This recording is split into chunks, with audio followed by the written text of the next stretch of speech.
लोकसभा की 4 और विधानसभा की 6 सीटों पर चुनाव होने हैं। ऐसे में सभी पार्टियां चुनाव में जीत का दावा कर रही हैं। इसी को लेकर हमारे संवाददाता ने बीजेपी प्रवक्ता मंजीत राणा से खास बातचीत की है। क्या कुछ कहा है, आप भी सुनिए।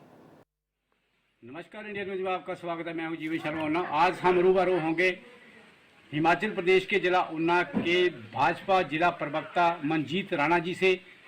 आगामी लोकसभा चुनावों को लेकर इनके साथ चर्चा होगी और जिला में 2 उपचुनाव हैं, गगरेट और कुटलैहड़ विधानसभा क्षेत्र में। राणा जी, इंडिया न्यूज में आपका स्वागत है। धन्यवाद जीवन जी, पहले तो इंडिया न्यूज का स्वागत करता हूं।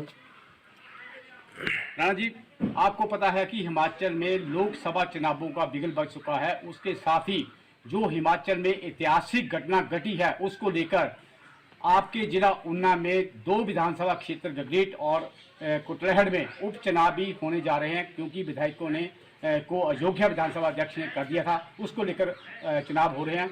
आपकी क्या रणनीति रहेगी? पहले तो जीवन जी, मैं सीधा एमपी के चुनाव पे आता हूं जी।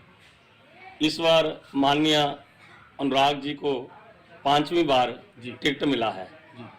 और ये 5वीं बार भारी बहुमतों से जीतकर ये हमीरपुर पार्लियामेंट के सांसद और सेंटर में क्लास 1 मंत्री बनेंगे।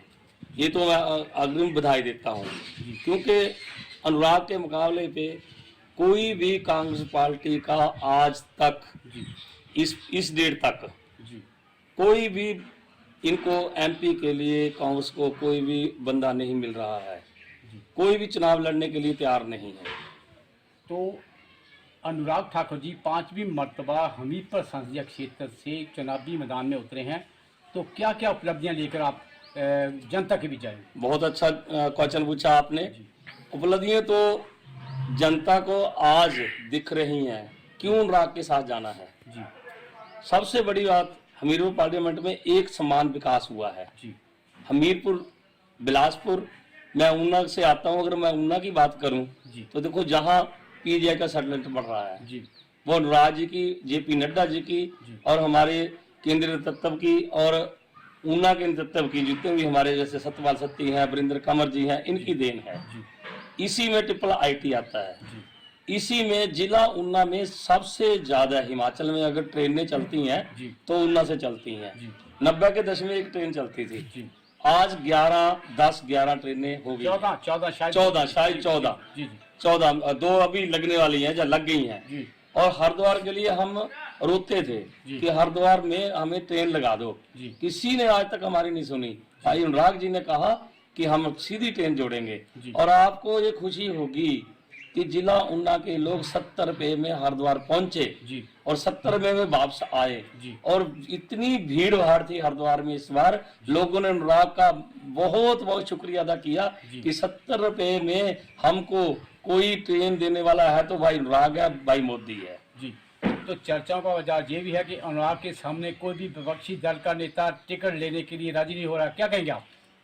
ऐसा है जी, बीजेपी का सांसद का खाता खुल चुका है जी। शायद ऊना में भी ऐसा ही होगा, हमीरपुर पार्लियामेंट में भी ऐसा होगा जी। आपने कल देखा होगा, सूरत के एक सांसद थे, उनके मुकाबले में कोई भी नहीं आया जी। तो मुझे भी यही लगता है कि जिला ऊना में कांग्रेस पार्टी के सामने अगर आ गया तो टिक नहीं पाएगा, अगर तो आएगा ही नहीं। पहली बात तो ये है।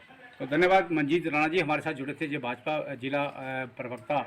तो इन्होंने दावा किया कि हिमाचल प्रदेश में लोकसभा की चारों उपचुनाव की, विधानसभा की 6 सीटें जीतने का दावा कर रहे हैं। जहां एक तरफ इन्होंने अनुराग ठाकुर की 5 वर्षों की उपलब्धियां हमीरपुर संसदीय क्षेत्र में गिनवाई है, तो वहीं दावा किया कि हिमाचल में एक बार बीजेपी परचम लहराएगी और 4 जून को हिमाचल प्रदेश में और केंद्र में बीजेपी की सरकार बनाएगी। धन्यवाद, जुड़े रहिए। इंडिया न्यूज, जीवन शर्मा, उन्ना।